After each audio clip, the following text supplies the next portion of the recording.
Welcome to the Blunt and the Beautiful weekly recap. If you've seen something outrageous, ridiculous, or altogether inhuman in the news, we're probably going to chat about it this week. So catch us on Fridays for the week that was. Hello and welcome to the week that was. And how are you, Miss Tansy? Oh, what a week it's been. Oh, it's been a big one. I'm all right, just have ennui about the state of the world and whatnot. But all right, love. How are you? I'm very well, actually. Nothing like a good sleeping tablet. I've been sleeping like a little baby bear in the Good winter. girl. It's Good girl. Yes. Now, listen, we have to talk, and sorry to our international audience, but we are going to talk about the Australian Football League, our version of the NFL or the Premier League or whatever you want to call it. We're going to talk about how 5 Sydney Swans players have been suspended for the remainder of the season after an alleged hotel incident. Now, nothing new for AFL behaviour and, it's just the standard behaviour this one has got out because the women have pressed some charges. Police have taken over for an alleged sexual assault. Thoughts and prayers for the Sydney Swans season is what a lot of sports commentators are saying. Not many thoughts and prayers for the women in question. This is the thing. I think that's the ennui I'm feeling, right? Which sounds like a very dumb way to word it, but I'm like, I think this incident, as they keep saying it, as these men found themselves in an incident, allegedly, rather than, which I saw someone saying, someone finds themselves in an incident when there's a natural disaster. You don't find yourself in an incident when you allegedly commit a crime. Yeah. And I think these kind of moves to innocence that we see the media make for these men, or these moves to innocence that the AFL, I know that they have suspended them, but the initial comments and people being like, would you ever forgive these men for ruining your season like this? I'm like, that's the problem here? Could you not? Perhaps I wouldn't forgive them if they've committed a violent sexual crime. Yeah, I mean, it's a funny thing. People go, AFL have a problem. I think no, men have a problem. This is not just, an AFL issue. It's a male issue. The biggest thing around the Sydney Swans is that they supposedly have the best culture in AFL. But what about the women? What about the consent issue? What about the fact that some of the trolls that are coming out and saying, Sam Newman himself saying she had, whatever she had. I mean, it's just an absolute shit show. And I know that you can't talk about the incident while it's under investigation. So that's why people are saying, the Swans have put out a statement saying they're sorry for what they've done and they can't say anything about, they didn't say anything about the women. And I'm like, well, they kind of can't because then there's an admission of guilt there. Yeah. But there is a broader question here around the culture. Also, the main person, alleged person is engaged. Yeah. Which, how do you feel about your partner celebrating a win at work and then he goes, hey, let me get on the blower and get some, celebratory topless people. Look, I have no real issue with people engaging with sex workers. I don't know the terms of fidelity in their relationship. I don't know what that looks like. God, you're so modern. Yeah, I think it's a big call to need to celebrate that hard after beating Essendon. Not to be rude, but fuck, they're the lowest on the ladder. Yeah, kick them while they're down. Jesus Christ. What I will say is, I think the dismay I'm feeling is obviously this is all connected to the kind of issue with men's violence that we have in this country, right? To the femicide that we're experiencing in this country, and this idea that this new instance has happened, and obviously things like this have happened with the AFL too many times, right? And something has to shift in that. But as women around the country are screaming to be heard and not continue to be killed by their domestic partners, we now see an instance like where this has allegedly occurred and men go, I do actually choose football. I do choose football over women's. Sorry. I Oops a do. doopsie. I do choose the game. It's the playoffs. You don't know what it takes. You don't know what it takes, you silly cunt on the couch. Yeah. What the fuck are you talking about? I think that's the like anger I feel in my body, is that I'm like, it confirms all of the fears I think women have always had, Yeah. that we are not the first choice when it comes to people's priorities. Yeah, you're right. I mean, I have no issue with, I mean, I think I'd feel pretty disappointed if, Dave submitted a really good, video that he'd directed and he decided to call some, I don't know, sex workers for that. I'd feel like maybe that was an overreach. And it's interesting to me that that's how you want to celebrate something, is objectifying women, but that's on you. But I just think, wow, what an absolute shit show. And I'm reading all these things, people saying that they're going to walk out on the game and, blah, blah, blah, and they've moved their membership. And I mean, Sydney Swan fans are always a bit fickle anyway, but, this is the last straw, and rightly so. And it should be. And I think, the AFL itself, but sports in general, and the way we laud sports stars and how kind of untouchable they seem to be is a big cultural issue we have. And that's not just an Australian issue, although it is rife here. It's an issue all around the world, where we kind of, don't give a shit about women who play sport, but men who play sport can never do anything wrong. I don't know when being good at football made everyone sure you were a good guy. I don't know when the fuck that correlation occurred. You know how I feel about that? It's like people who say, someone say, oh, he's really rich. That's not a personality trait. Yeah, he's a good little runner. Okay, he sounds like a cunt. I don't know him. I don't know him. And I think, just watching people be so upset with what will this mean for the season? What will this mean for the traumatic experience this woman has allegedly experienced? They don't care about women or mental health. I got blocked by a very well-known Collingwood player because I called him out and said, hey, mate, can you not laugh at Elijah Hollands having a mental health incident? Because he was laughing at it. And he came back and DM'd me and went, you don't fucking know shit. And I went, you are an imbecile. And then he blocked me. Fair enough. I don't want to see him. Fucking hate him. And Collingwood's my team. That's the other thing too. I'm like, well, I don't think I have a team anymore. I'm over it. Also, can I just say, for those in the comments, in the cheap seats talking about this incident, why is this the first time I've ever heard any of these men use the phrase innocent until proven guilty? Why is that what everyone is fucking talking about? And it's driving me mad. And yes, you can hold the idea of innocent till proven guilty, but for fuck's sake, that also means you have to hold the idea that this person who's pressed charges is not lying. And it's difficult to hold both ideas, you silly fuck, because they contradict each other, but we can do hard things, my love. Yeah, and also the other thing too is these sex workers are very discreet, and these are the women and men who are doing this all the time, working. We've had a lot of sex workers in our DMs terms telling us things. We know things. Yes. We know things. They're very discreet. For them to actually press charges, for them to stand in the foyer of the hotel and cry, this is a big issue. Abso-fucking-lutely. And we have another cultural issue in our country where when sex workers are assaulted or abused, they're not treated like people. And that needs to shift as well. It's a fucking massive problem. Could do a whole fucking podcast on that. Anyway, let's move on.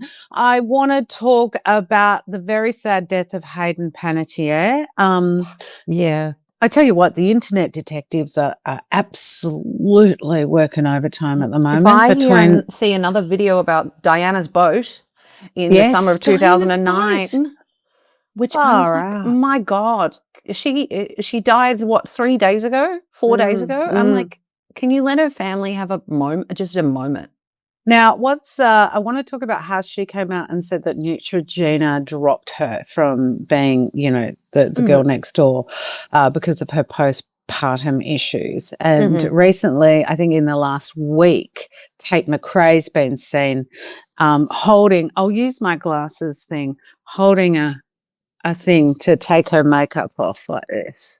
Love that. Hopefully they clip this because Yeah, it's that's good very 'cause you look bizarre. really nice. Thank you. Yeah. So at the same time that Hayden's died and she's come out and said that Neutrogena, that's not the reason that she died, but that was part of her kind of losing money, etc. And then Tate McRae's done her little skincare regime on a plane. It's Oh God. bad.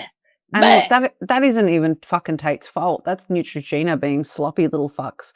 It's so horrific that Well, people she's are now died. like, She's I'm going to cancel 36. Neutrogena. And I'm like, okay.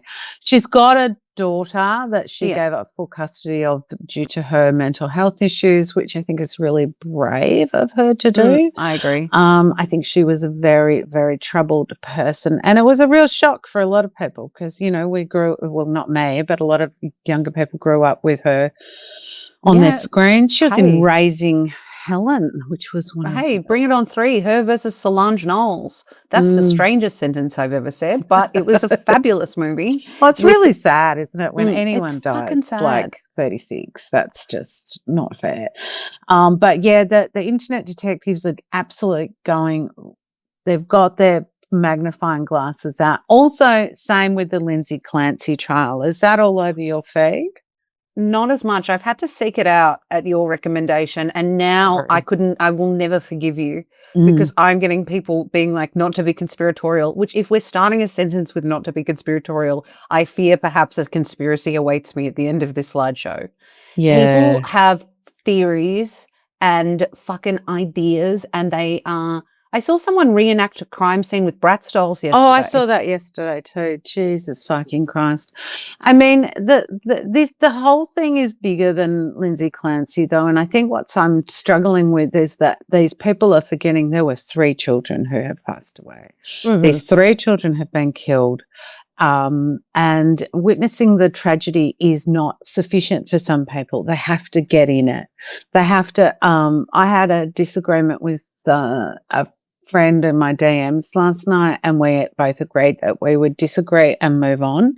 Yeah. But I think for me that a dead child is not a plot twist, and we have to remember that. And a grieving family, you know, it's not a series of escape room clues, people. We have to be more human here.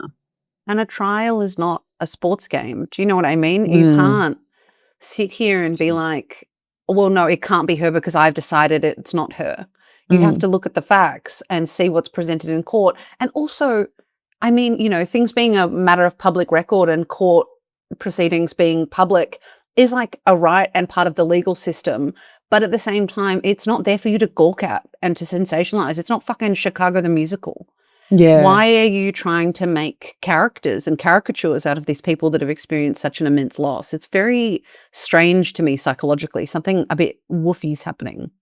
And, you know, I've had a couple of people, you know, we've had someone on with postpartum psychosis. It's you can still be functioning and, you know, I mean, I think that she was let down by a health system, particularly the American health system, but that stuff happens here too, you know.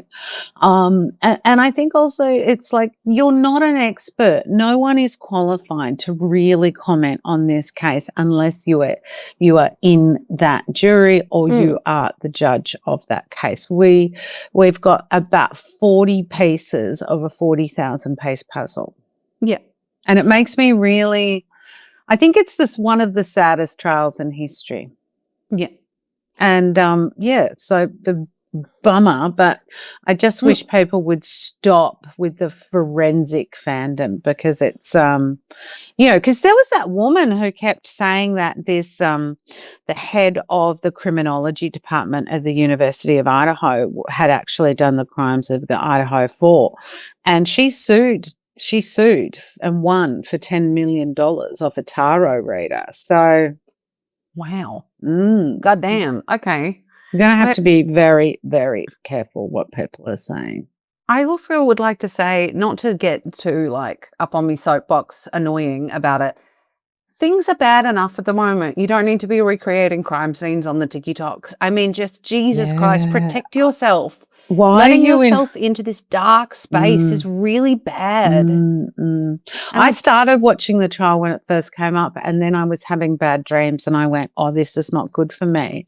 Yeah. Also, it's not, there's enough, like you said, there's enough uncertainty in the world. Why are you wanting to tap into that pain every single day?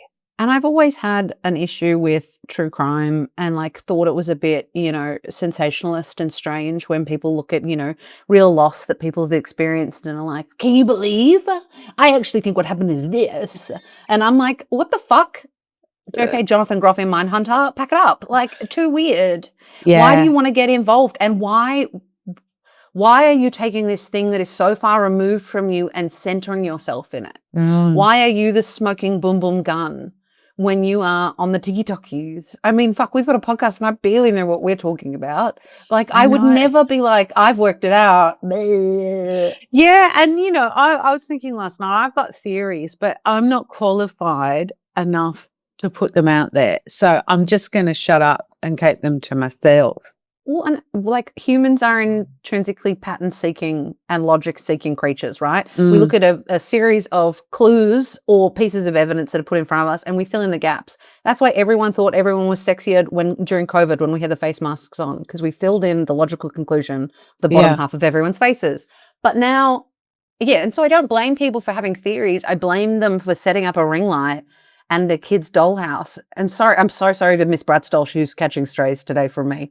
But I don't know. I just have a big problem with the way people are centering themselves and being like, I am smarter than everyone else and I've worked it out, when they don't know what they're talking about. Yeah. And either way, there's a lot of lives are lost and there's a lot of lives ruined. And, she's still actively suicidal. So, it's pretty fucked. I've got a lot to say on that. Could do a podcast on that. Hey, listen, really important news. Taylor Swift's cut her hair. Why? The fuck would you tell me that? What am I meant to do with that fucking information? The Easter egg conspiracy culture we are in. Yep. Go talk to me. People are saying, oh my God, she's cut her hair. That means she's pregnant because I cut my hair when I was pregnant. Bro, it's not an Easter egg if it's just something you did. But I digress. Isn't it also really normal for a lot of women to cut their hair after their wedding? Because they grow it out to have princess bride hair. Yeah. And then they do a little whoopsie doopsie after to be like, now I'm a wife. Yeah, she was at some wedding of someone else and she's cut it into a lob, as they say. And, no one loves an Easter egg like Taylor Swift.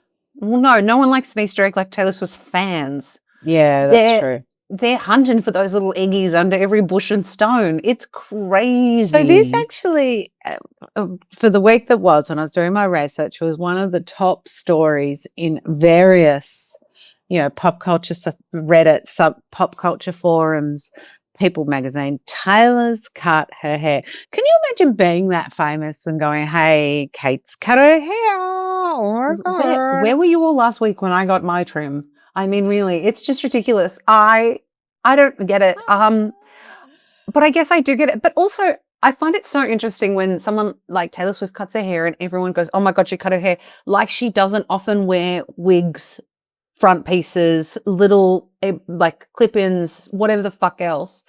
Hair is a moving object. Hair has a fluidity in the celebrity space that you or I can't understand because we can't fucking afford it. Nicole Kidman. Yeah, I watched Nicole Kidman in Troye Sivan's new music video the other day. Can't remember what it was called. Something about girls. She looks fucking amazing. She looks so good. She's got more wigs than Moira Rose, that woman. And as she should, because she deserves a full head of hair, as we all do. Yeah, she loves a wig. I just think it's like maybe she got a haircut and she wanted a fucking haircut, and why is this newsworthy? I don't know. I guess I'm so angry with you for telling me, because I'm like, why did I have to know that she got a haircut? Well, I'm going to tell you something else that's completely irrelevant. Harry and Meghan are moving back to the UK. Their kids are starting school there. Yeah, that's fun. It is fun, isn't it? I'm surprised. Maybe there's been a rapprochement, as they say, where the two warring parties have. Charlie? Yeah. I don't think Kate and Will are going to be house guests. No, but they are starting school there, which is interesting because I wonder if Meghan's gone, I don't want to send my kids to school where there's school shootings, so maybe I'll just head over to the UK instead. You can have a knife crime. I don't know. Yeah. It's just, I don't know if there's knife crimes at Eton. yeah, I think that's there's true. other nefarious acts at Eton, but that's Yeah. okay. We'll work that out later.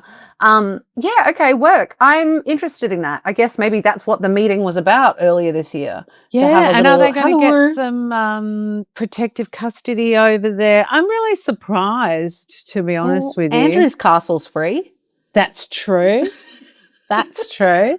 Yeah, where's Fergie? Oh, fuck, we could just keep going. Hey, also, speaking of English royalty, did you see that Elton John had his knees replaced? Did you see what I sent you about it? That he's gotten his kneecaps and made them into a huge pendant that he's wearing as a piece of jewelry? He's like fucking Run DMC, tricky. Crocodile Rock. Who needs a croc tooth when you've got your own kneecap? Yes, so he has. Great. It's like bezel set for my diamond ring girlies out there. It's like a bezel set kneecap on this huge fucking Flavor Flav chain, and it is unreal. And I am obsessed with it. Yeah. Do you think Elton spent a lot of time on his knees? Perhaps. I think they're a bit blown. But also, I think he's, probably preparing for his fucking 84th farewell tour. So he's busy. And I can't wait. God, I love a bit of Elton. He's so funny. He is funny, isn't he? He's also super supportive. I've read a lot of stuff about like when you start out in the industry, like Olivia Dane was telling a story about her getting a call from Elton while she was camping. I was like, who knew that Olivia Dane liked to camp? But she was like, oh, there's a call coming. It's Elton. She's sitting by the campfire, like he's telling her how to.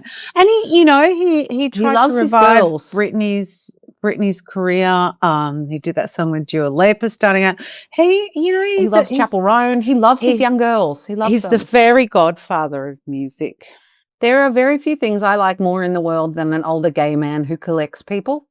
Do you know what I'm talking about? And Elton does that. He just goes, it's the like most positive version of Olivia Colman's character in Fleabag in season 2, which goes, that's my friend, she's a lesbian. And she has just collected interesting people around her. I love that in a bitch. I think that's fabulous. Yeah, that's pretty cute. Hey, I wanted to say to you that, did you see that chic, it's kind of chic trend has become the most hated trend on the internet? Pour one out to the one version of it that I loved. I'm sorry, it wasn't yours. It was the girl who said, just realized toast is kind of chic. And I couldn't agree with you more, sister. Nothing chicer than a crispy piece. Yeah, carbs are chic. I did that trend maybe 18 months ago, and I recently reposted it because I couldn't be bothered doing new content. But mine was kind of funny. I mean, it was kind of serious, but it was also kind of funny. I think people take it really seriously now. So, well, I think it's a difficult thing where things like the word chic or even the word like classy have really lost all meaning. And so someone can be like, me missing my bus. No, not missing my bus, kind of chic. And I'm like, time management is chic? I guess, yes, it is. If I really pull the bow back, yeah, it's chic not to be like a messy bitch. So yeah, that is chic. But everyone also has different opinions of it. I don't know. There's a girl that I've seen a few versions of it where she goes, these is a list of things that are kind of chic to me. And it's never things that cost any money. So it's always like when you help at a dinner party, you clear other people's plates as well as your own. That's chic. Yeah. Good manners are chic. And I like that. Mostly because I think people need better manners. And so I'm like, educate the masses, my love, my light. But yeah. Everything always comes back to classism, though, because chic is kind of, a form of classism. Saying that's very classy is classism. Like, but it all comes back to that. But I feel like so often things that I see people say that's so classy about specifically, I don't reckon.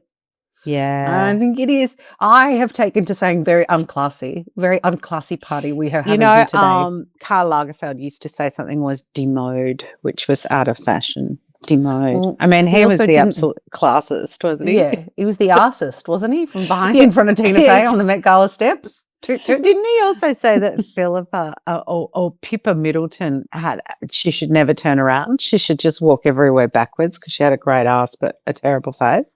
I mean, who says? I don't know, but the world was a Twitter. The biggest news out of Will and Kate's wedding was Pippa's bottom. That really shook the world in 2012.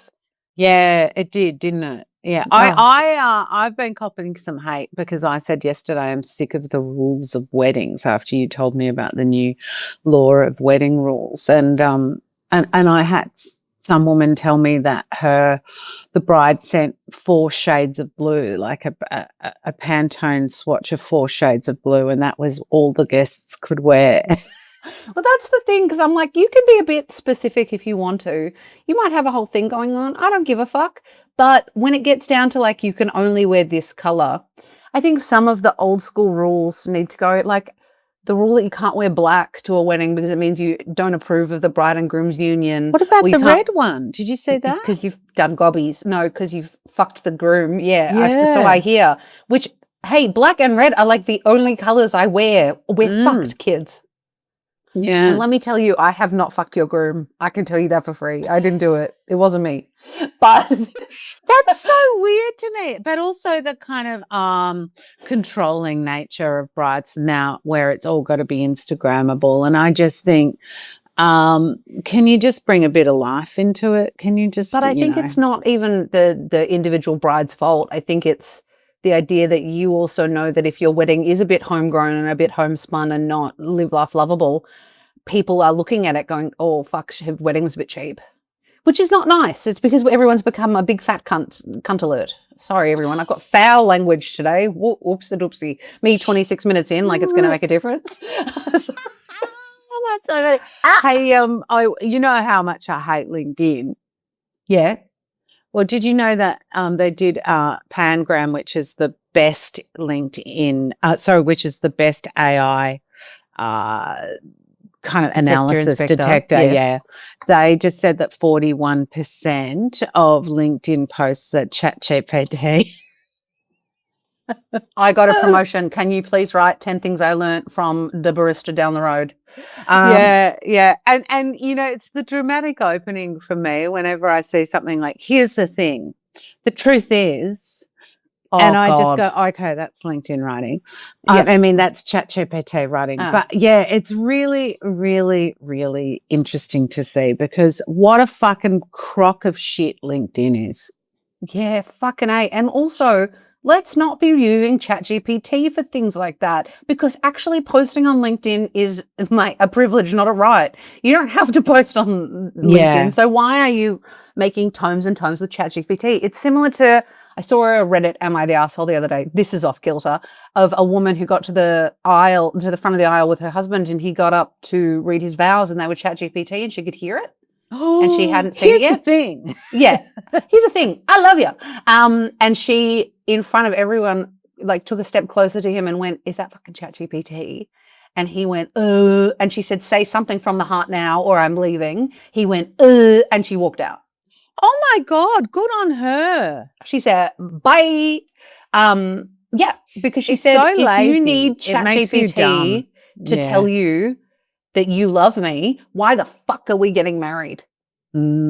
That's ridiculous. Maybe he wanted to marry the ChatGPT. Don't talk to me about the love robots. I simply can't stand it. All right. Hey, have you been watching anything? I'm still stuck on Furious.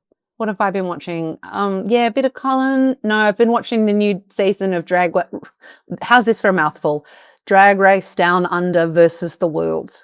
Good God. So it's queens from Australia and New Zealand versus queens from around the world.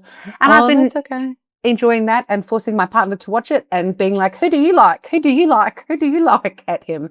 So yeah, that's basically all I've been watching and live, laugh, loving. And I've been on a real Nelly Furtado kick, which I think is beckoning in the spring weather. Guys, I think the perfect pop song is Say It Right by Nelly Furtado. You are not right. Do you know what I've been listening to on repeat and trying to learn the rap? Oh, yeah? Khalees's Trick Me. Girl, you don't know that rap already? That was in my Year 6 handout. No, I'm kidding. I'm old. I've just come out of Biosphere. I'm old, but fuck me, that is a good little rap. Yeah, that's a great rap. Also, can I recommend to you Khalees's Millionaire with Andre 3000? That's a perfect song. Live, laugh, love, kids. Now you've got your playlist for the weekend.